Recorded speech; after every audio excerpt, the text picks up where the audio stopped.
17 social media actions to capture the pandemic traveler. I'm delighted to say I'm joined by 3 industry experts, and I'll let them introduce themselves just now. Let's come first to Jenny. Hello, good morning from the US. I'm based in Chicago. I am the global digital strategy and influencer lead for Finn. It's so nice to meet everyone. I'm Amy Skelding. I'm senior partner in the Finn Partners travel practice. Hi, everyone. I'm Natalie. I'm the strategic account director at MintTwist. Let's hand over to Jenny now for tip number 1. Tip number 1, listen. It's the best way to learn. Use tools like Infigi or follow hashtags to get a feel for what consumers want, and then turn that and use your own brand knowledge to turn what you hear into something really meaningful. Number 2 is be yourself. The most important thing about social media is to show a brand personality that's both authentic and engaging. Basically, don't sound like a brand, as the social media community is based on personal interactions. Cool. So tip number 3 is welcome window shoppers. People definitely don't join social media to be sold to. So don't go in for the hard sell, and definitely don't expect to sell as part of your KPIs. Your followers are your potential brand ambassadors, and they will share your content if they love it enough. So focus on the content and on your audience. Quality content is king. This is tip number 4. I know it sounds really obvious, but your community needs to love, and I mean love, what you're sharing. And it needs to appeal to their motivations and their interests. If it's worth spending more time to really look at your visuals, look at your captions, look at your videos, and make sure they really deliver that value to your audience. Number 5, third-party endorsement goes a long way. You can tell a PR's behind this one. A very effective way to build trust in your brand is to share your media coverage on your channels, your raving posts from fellow travelers who create and share relevant content online, or any influencer content tagging your brand. It adds gravitas and it demonstrates your influence beyond that particular channel. Number 6 is be nimble. The news agenda, especially nowadays, gallops at an incredible speed. And brands that can adapt their social comms to be part of the story, they will get the most traction. So as you're creating your content calendars, definitely reserve a space for opportunistic and timely posts so that you can truly connect with the cultural conversation. Hashtags are your friends. Hungry for news and entertainment, and really to be part of a movement. People are using hashtags like never before. Make sure that you use them to their fullest and follow best practices across every single social channel to make sure you're using the optimal number of hashtags with your content. Play with video. Video, and everyone keeps saying it because it's true, video is becoming even more important. And with Reels now taking center stage on Instagram, it's expected from consumers, and use subtitles. Tip number 9 is be part of the community. That means engage, comment, like, respond. Take issues offline if you need to, and make your followers feel heard. This is especially during this pandemic time, as a lot of people are relying on social media to feel part of the community. Plan ahead. You can use tools like Year Ahead or Sprout Social to see what dates are coming up and to plan your content in advance so that you aren't caught out and finding out way too late that today is National World Tourism Day and you've got to get messages out while the world is there watching and you've got nothing prepped. Be memorable. We could have done 10 or 20 or even 21 tips, and that would have made sense. But we did 17 to make us stand out, to intrigue the brain and ask, why 17? And ultimately, we'll be memorable because we haven't given you the answer. Be COVID conscious. So this may seem obvious, but definitely don't show pictures of crowds of people in your content. Pick influencers who are behaving sensitively to the news agenda and not flaunting guidelines. And have transparent content, so show real pictures. And if you have to show pictures of a pre-COVID time or that are obviously from a pre-COVID time, make sure you note that in your description and make a disclaimer. 13 is build trust. Again, coming from the world of PR. In a world of fake news and confusing and sometimes very contradictory guidelines, people are really desperate to find factual content, and they look to social to get that information. So make sure that what you're sharing is relevant, that you discard any outdated regulatory updates, and that you have prepared responses so your followers know that they're feeling heard when they're asking questions, and that they're also informed by your responses. Experimentation is key. Testing your messaging and the social channels is really key due to the changing online behaviors and unpredictable results during COVID times. Testing allows you to use data to understand what works and, really importantly, what doesn't. Is analyze and be self-critical. So definitely check your analytics and engagement levels, especially if you're going to be testing a lot. If something's not working, then change it. If something is working, then obviously do more of that. And also crowdsource content ideas with your community to deliver a more memorable experience and to really connect with your audience. Is put your audience first. Many brands, they think of their own objectives first when they're creating social content, but really in this current landscape, it's ever important that you think of your audience first when deciding on which content you wish to share. Focus on adding that value to your target audience to ensure that the messages that you're sharing resonate and it provides them with a useful takeaway. If it's an entertainment or informational, whether it's an insight, give them something. Focus more on remarketing. Since your target audience is less likely, in travel, they're less likely to make a purchase or convert at the first touch point. Remarketing is very important as it allows your brand to stay top of mind and recapture users who have previously engaged with your content, but not necessarily converted. Well, thank you so much to our panel. That was really good. So let's dive straight into the questions. First of all, we've got Greg from SAP who asks, how should firms deal with customer complaints, or I guess negative feedback in general on social media? Sure, I'll take that. So the first thing that you always want to do when there's anything negative on social is you respond right away. You want to make sure that your community knows that you're there, that the community is being managed, and that you're looking, to see questions or queries, and you're taking concerns really seriously. So the first thing that you always do is that you respond visibly so that other community members who might have the same question or the same concern can see not only that there's a community manager present, but that we're looking for questions, we're answering them, and we provide an answer publicly so that other community members can see the answer to that person's question. And then if the issues continue, and if there's need for additional conversation, we take that conversation offline. So we usually respond publicly in the feed, and then we take that to either a direct message where it's one-on-one, or even sometimes offline completely onto the phone, so that we can really get to the heart of the issue and solve that concern for the community member. Thanks, Jenny. I think I completely agree with the answer there. Nothing more to add. So the next question we've got is Emily from Network Rail, who asks, how should firms or people using social media, to motivate consumers to make a purchase, how should they be altering their messaging with respect to this situation that we find ourselves in? That's a Jenny one. Sure. Go for it. Yeah, so messages right now. So we know that, as we've seen since February, March, consumer behavior and attention is online more than ever before. Not only are people not going out and spending time outdoors or doing activities, social activities, but they're using social media, they're using digital to connect and create that sense of community with friends and families where they once were, engaging offline. Now it's all happening online due to the cultural climate. So your messages become extremely important. Any way that you can dive into the cultural climate, to what could be happening from a personal perspective for your community members. Change your messages to adapt to the changes week by week by week, to the seasons. If back to school's happening, if the holidays are approaching, entertainment might be, typically happening, but people are feeling sad that they're not with their families.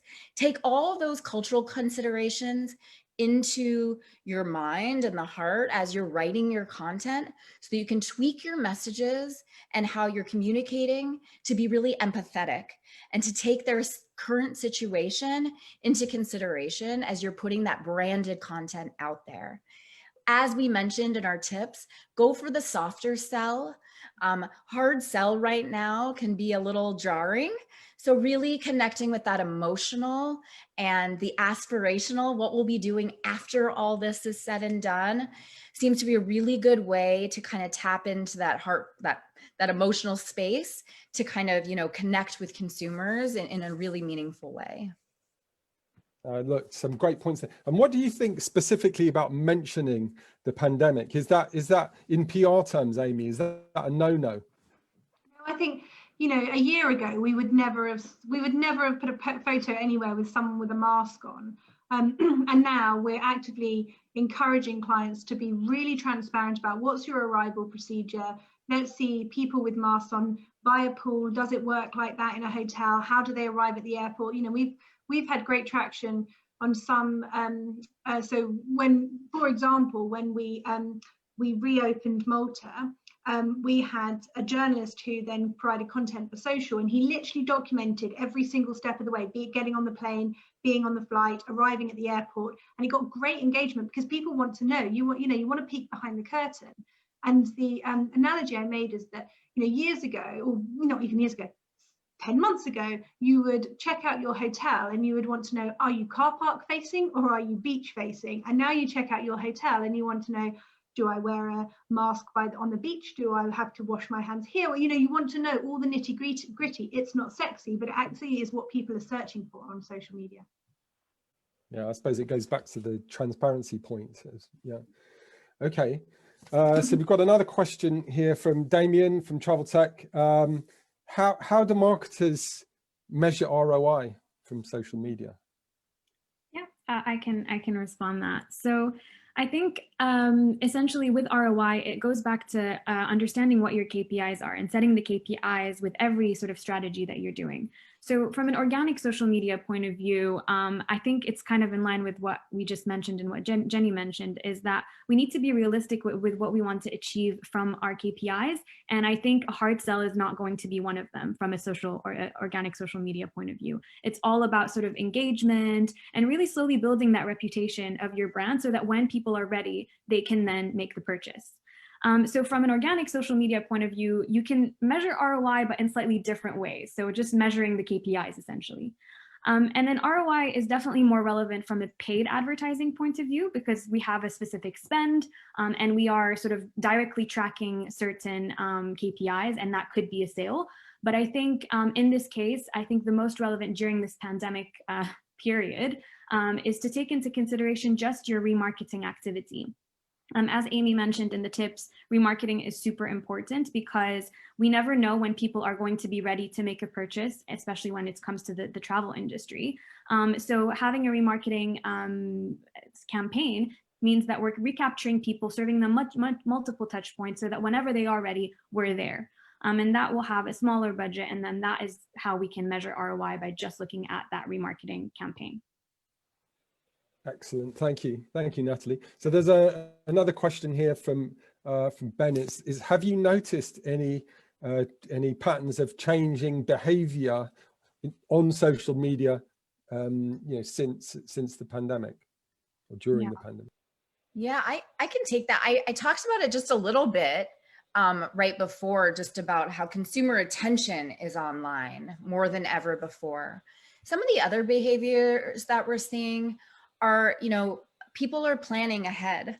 People are planning kind of more than ever before, where right now, things are changing so quickly. The guidelines, the limitations are changing. So people are scared to make plans. But for the long term, when this is all done, I'm going to do this, this, this, and this.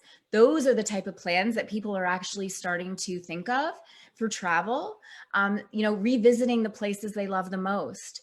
So that's why, as you're thinking of your content strategy, doing those throwback posts, showing content that is the here and now, staying top of mind and relevant is so important because people crave that sense of normalcy that we once had not that long ago, and they're craving it for it to return. So they're thinking of the places they love the most and the destinations that they can't wait to visit.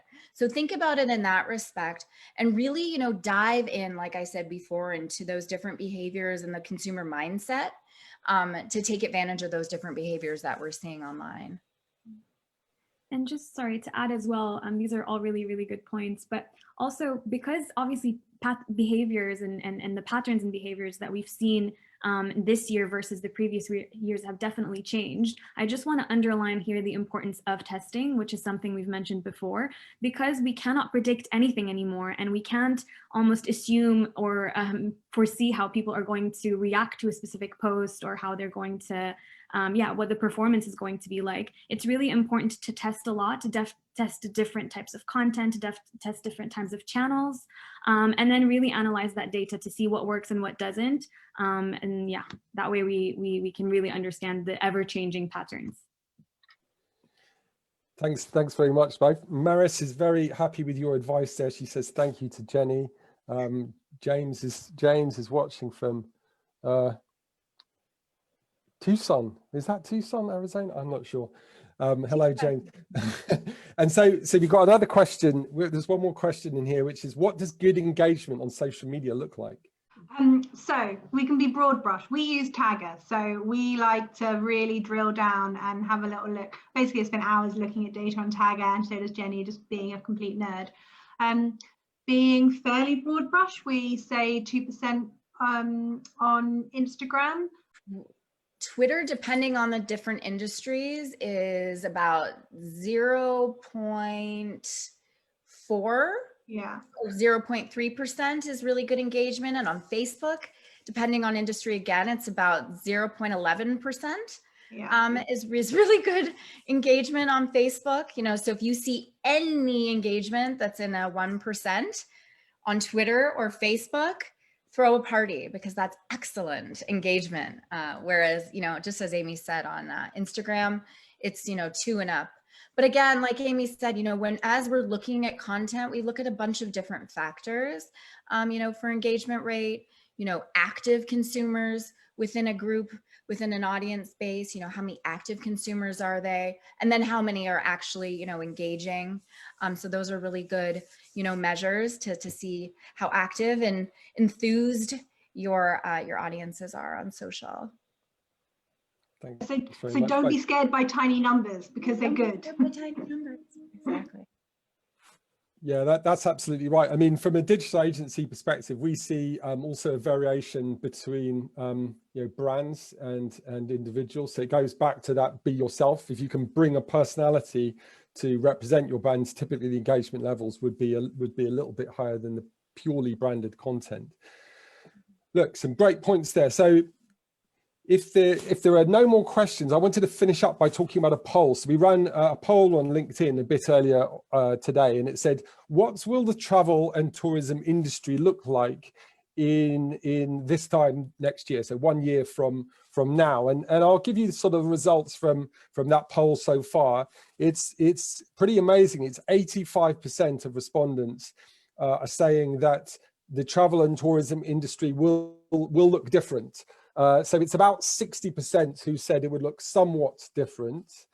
25% are saying it will look completely different, and only just over 15% are saying it will be back to normal. So the general consensus is things are going to change. I wonder if we could get the views of the panel. Let's come to you, Jenny, first. What do you think? How is travel industry going to change next year? Well, I mean, there's so many things depending, right? You know, that are going to happen this year with the rollout of hopefully vaccines that will get our world back. I think, you know, I think that the consumer mindset, you know, as a result of the pandemic, I think people are going to be making very specific and highly nuanced choices pretty much about everything moving forward, whether it's the vacations they want to take, the destinations they want to visit, or, you know, their next vehicle or their next washing machine that they're ready to buy. I think that, you know, what this has taught is that things can change very, very quickly. So to take really special care when you're selecting those moments, you know, the experiences or the things that will be with you for a long time. So I think, you know, I think that people are going to be looking to revisit the places they miss the most and really put places on the map that they've been dying to go so that they can take advantage of going and crossing that item off their bucket list just in case this ever happens again. You know, a lot of people have never experienced anything like this. The extroverted wanderlust crowd out there, myself included, has had a really hard year. You know, not socializing, not moving, not engaging and connecting and being loud in real life. We're boxed in by this little screen. So I think, you know, those people are going to want to get out and they're going to want to go do stuff and quickly. So I think, you know, the next year, as the changes happen and as people start to, you know, revisit and turn to what they need the most to fill themselves back up after this year, which was pretty draining, I think those are some decisions and some considerations that people are going to look at. So Jenny, if I had to push you for an answer, is it completely different or is it somewhat different? I think it's somewhat different. I think that people will always want their favorite things and their favorite places and the things that make them super happy. And I think that people are going to be craving happiness and pleasure and joy and, you know, returning to those places that made them so happy before this year, outside of their homes. Everyone's been happy inside their homes. So I would say somewhat. I think, you know, it's going to be different a little bit, but I think that, you know, the kind of heart of it will still be there and strong. Great, thank you.